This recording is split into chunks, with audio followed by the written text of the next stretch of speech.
like have some sort of live stream that lets kind of Commonwealth comrades let off steam. Yeah. Clearly very much needed. But yeah, essentially, we have a mixed reaction here from a working class kind of perspective. Most people just don't really care regardless. They don't really see any point in celebrating or, mourning. They just they think that obviously,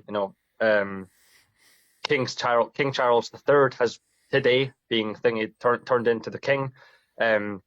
So, I mean, the Queen herself has just been replaced by another member of the royal family who's just as private and as privileged and as representative of Britain's colonial past as the Queen herself. So most people kind of probably don't care. There are a lot of people, namely British Republicans who are anti-monarchist, who are obviously celebrating it, and they think it's one brick out of the wall for the bourgeois kind of royal kind of medieval feudal, whatever you want to call it, establishment here.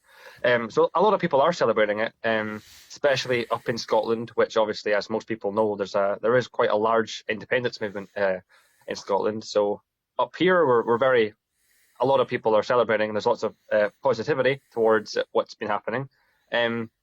But no, most people, from my experience, don't really care. But talking about narrative, media narrative, we are expected to be absolutely heartbroken by this woman's death.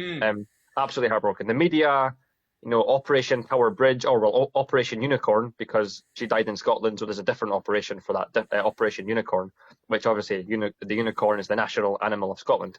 There's going to be a royal train that's going to come up from London and take her around Scotland on the train, and then she's going to get brought back to London, where a proper funeral will be held.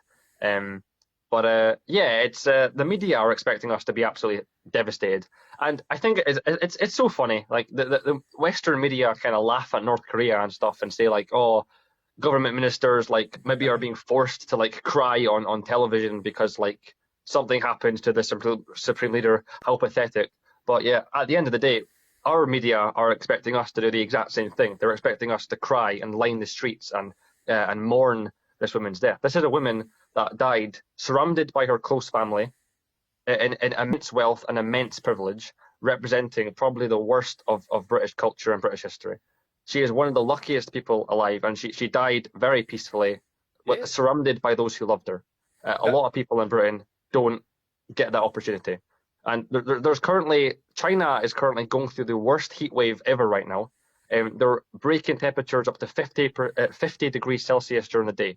Thousands of Chinese people have died. Many people have been displaced. Crop failures. Entire rivers are drying up. And nobody here is talking about it because the Queen's died.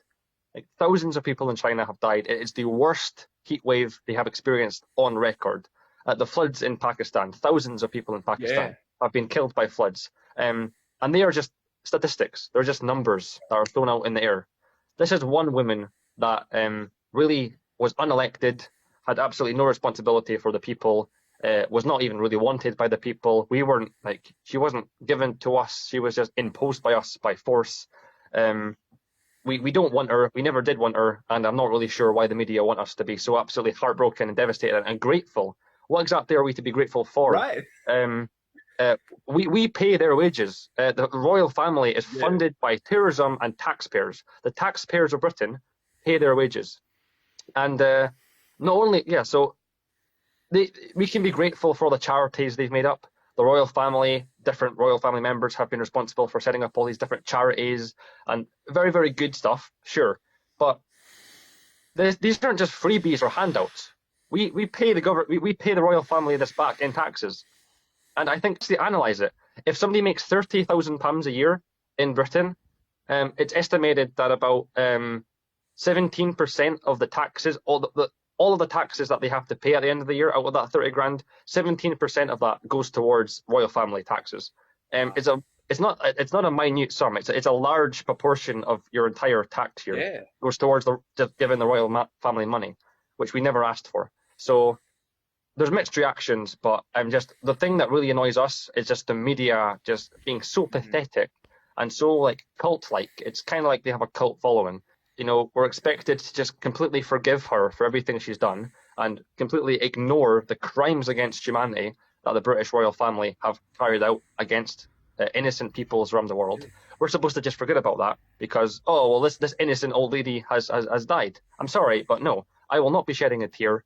And I don't think anybody, no, the vast majority of working class people in Scotland and in Britain will not be shedding any tears.